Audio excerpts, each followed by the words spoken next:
سلام كبرات تخاتلتي هيلن تايمز كما يتقون انه نلوم قربنا لكم زلنا مدب بزعبا حاصر تاريخي وط جاكي چان يزدس اسمه كتكاتلونا بخبر نعدم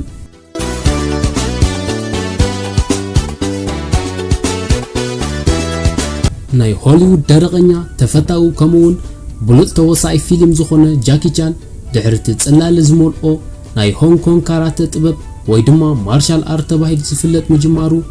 اب ناي سينما اندستري عالم لخاوي عوتات نخسرت ننوح غزي ابرتي بمسرحن كمون استفالالي موغداتي كم زوردو سبي يزفلت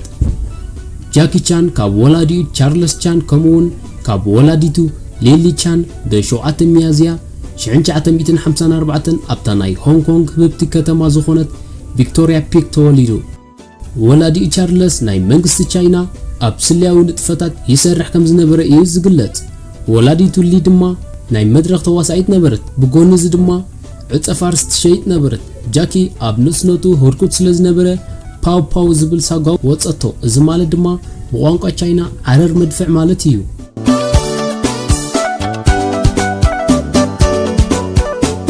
تواصو ود 5 عامت كله يجميرو اب فلما شعنچاتم 260 ازا سدرابيت ناب كتما كامبيرا استراليا تسديدا جاكي چان ناي تمرت زمبالي سلازي نبرو ولاديو كابتي حار كابتن ناي كتما بيجينغ اوبرا صنوع ناي اكاديمي دراما چاينا تمرت نخمهار ناب هونغ كونغ كمزل اخو يزفلت جاكي اب اكروباتيكس مدراف كمون اب مارشال ارت بلوتس كخون كيلو اب موداتو ابال ناي غجله تواسات كخون بقعو چان نولدو نمبصحن كاب كامبيرا نمسرحن نابزن نابتني غواز نبره اب موداتا گن كم قوام بيتو ناب هونغ كونغ تملسه اب مجمرتا شعنچات 170 چان ناي فيلم غعزو جميرو كمون اب تگزيتي اب ناي فيلم اندستري ان ابي زخيد زنبره كخوب مارشال ارت بروسليز تواسالن كلتا فيلمتات فيرست اوف فاري كمون انتر ذا دراغون درستن كا نوس ገጸ ባህሪ ከም ዝነበረ እዩ ዝፍለጥ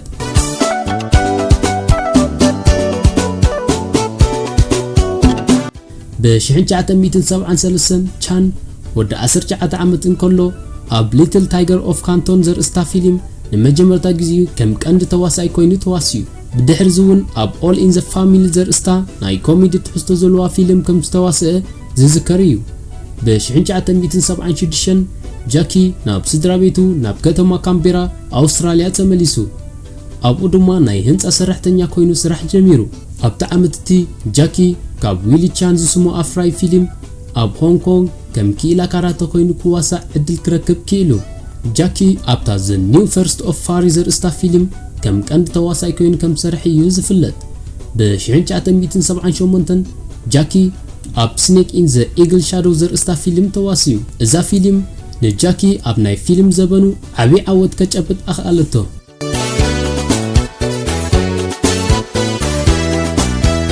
ኣብታ ዓመት እውን ኣብ መላእ ክፍለ ዓለም ኤሽያ ኣብ ማርሻል አርት እቲ ዝለዓለ ዝና ዘለዎ ተዋሳይ ከም ዝኾነ ከረጋግጽ ኪኢሉ ب1980 ፋልሜት ፊልሙ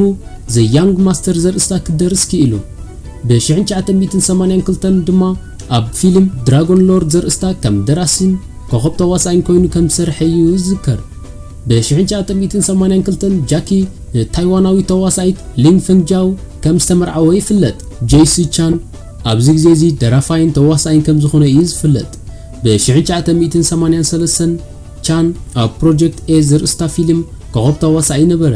ፊልም ፕሮጀክት ኤ ሓደገኛ ናይ ማርሻል አርትስ ቅድስ ዝነበራ ፊልም ከም ዝነበረት እዩ ዝፍለጥ ብዘይካ ዝውን እዛ ፊልም ኣብ ጽምብል ሳልሳይ ዓመታዊ ሆንግ ኮንግ ናይ ፊልም ሽልማት እታ ዝበለጸት ናይ አክሽን ዲዛይን ዝነበረ ፊልም ክትከውን ተሰሚያ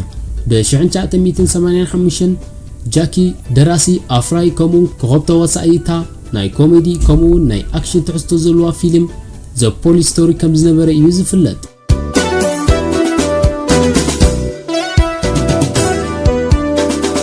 ቀፂላ ድማ 1987 ደራሲ ከሙን ተዋሳይ ኣብ አርሞር ኦፍ ጋድ ኮይኑ ሰሪሑ እዛ ፊልም ኣብ ናይ ሆንግ ኮንግ ቦክስ ኦፊስ ዓቢ ዓወት ከተምጻሉ በቂዓ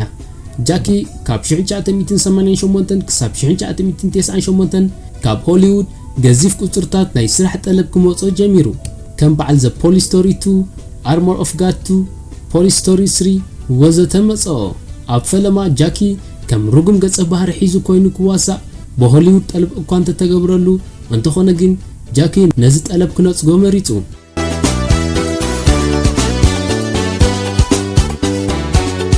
ብ1993 ጃኪ በቲ ኣብ ፊልም ዘ ፖሊስ ስቶሪ 3 ዘንጸባረቆ ብሉጽ ብቕዓት ኣብ ፌስቲቫል ፊልም ጎልደን ኣዋርድስ ተዓዋቲ ሽልማት ዝበለጸ ተዋሳኢ ኮይኑ ተመሪጹ። ብ1998 ጃኪ ኣብታ ህብብቲ ከምኡውን ኣብ ቦክስ ኦፊስ ዓበይቲ ዓወታት ዘምጸት ናይ ሆሊውድ ፊልም ዘ ራሽ ኣዋር ጎኒ ክሪስ ታከር ኮኸብ ተዋሳኢ ናይቲ ፊልም ከም ዝነበሩ ይዝከር። ብ2003 ኣብ ፊልም ዘ ማዳልዮን ምስ ብሪጣናዊ ኮሜድያን ተዋሳኢ ሊ ኢቫንስ ከምኡውን ምስ ተዋሳኢ ክሌር ፎርላኒ ብሓባር ተዋሲዩ። ኣብታ ዓመት ድማ ኣብታ ኣብ ቦክስ ኦፊስ መጠናዊት ዓወት ዘምጸት ኣራውንድ ዘ ወርልድ ኢን ዘ 80 ዴይስ ዘርእስታ ፊልም ከም ዝተዋሰአ ይዝከር እዩ። ኣብ 2005 ጃኪ ኣብ ዝተፈላለዩ ፊልምታት ከም በዓል ዘ ሃውዳ ክሮኒክልስ፣ ኒው ፖሊስ ስቶሪ ከምኡውን ሮቢን ቢ ሁድ ሰሪሑ እዩ። ኣብቲ ዓመት እውን በቲ ኣብ ፊልም ኒው ፖሊስ ስቶሪ ዘንጸባረቆ ብሉጽ ብቕዓት ዳግማይ ተዓዋቲ ሽልማት ጎልደን ኣዋርድስ ክኸውን ተሰሚዩ። ብ2007 ኣብ ፊልም ራሽ ኣዋር 3 ጃኪ ዳግማይ ምስ ክሪስ ታከር ሓቢሩ። ራሽ ኣዋር 3 ኣብ ቦክስ ኦፊስ ልዕሊ $258 ሚልዮን ኣታው ከም ዝገበረት እዩ ዝፍለጥ። ብ2011 ኣብታ ዳግማይ ዝተሰርሐት ፊልም ዘ ካራት ኪድ ጃኪ ብሓባር ምስ ወዲ ዊል ስሚዝ ዝኾነ ደጀን ስሚዝ ኮኸብ ተዋሳኢ ናይቲ ፊልም ከም ዝነበሩ ይፍለጥ። ኣብ ቦክስ ኦፊስ ልዕሊ $358 ሚልዮን ኣታው ክትገብር ክኢላ።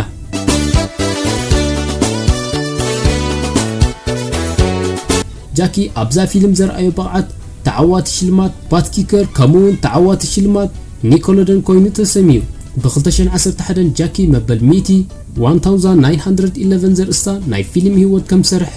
ዝርሳዕ ኣይኮነን። ጃኪ ተዋሳኢ ጥራይ ኣይኮነን፣ ማርሻል ኣርትስ፣ ደራሲ ፊልም ኣፍራይ ከምኡውን ደራፋይ እዩ።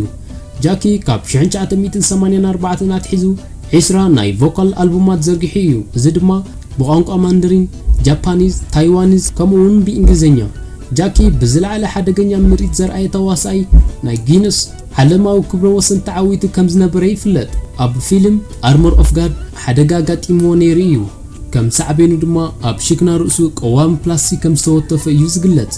ጃኪ ሓደ ግዜ እንቃሖ ጨቢጡ ን12 ብሊኮቲ እምኒ ብዕማኾ ኢዱ ሃሪሙ ክሰብር ክኢሉ እዩ። እቲ ዘገርም ድማ እታ ኣብ ኢዱ ጨቢጥዋ ዝነበረ እንቃሖ ከም ዘይተሰብረት ይሕበር። ጃኪ ዓብይ ኣድናቂ ቻርልስ ቻፕሊን፣ ባስተር ኪንቶን ከምኡውን ሃሮልድ ሎይድ እዩ።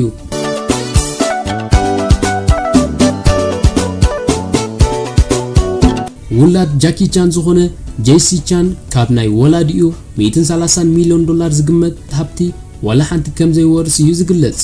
ጃኪ ተኸታሊ እምነት ቡዲዝም እዩ። ከምኡውን ዝተፈላለዩ ከም በዓል ካንቶኒስ ናይ ቻይና ቋንቋ፣ ማንደሪን እዚ እውን ናይ ቻይና ቋንቋ፣ እንግሊዝኛ፣ ጀርመን፣ ኮርያ፣ ጃፓኒዝ፣ ስፓኒሽ፣ ታይላንድ ወዘተ ቋንቋታት ዝመልኽ ሰብ እዩ።